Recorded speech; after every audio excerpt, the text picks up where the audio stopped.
Ang awit na bunso ko minamahal ay isa ring uri ng paghihele na naririnig na inaawit ng isang ina para sa kanyang sanggol upang mapatahan sa pag-iyak at ito ay mahimbing na makatulog.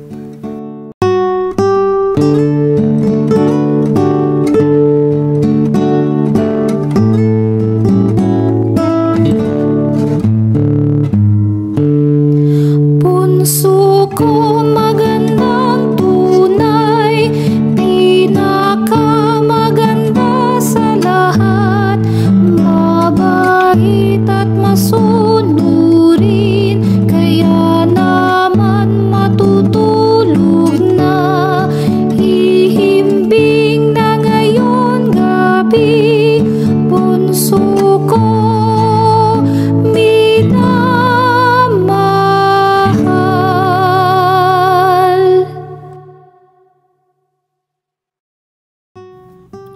Ano pang hinihintay mo?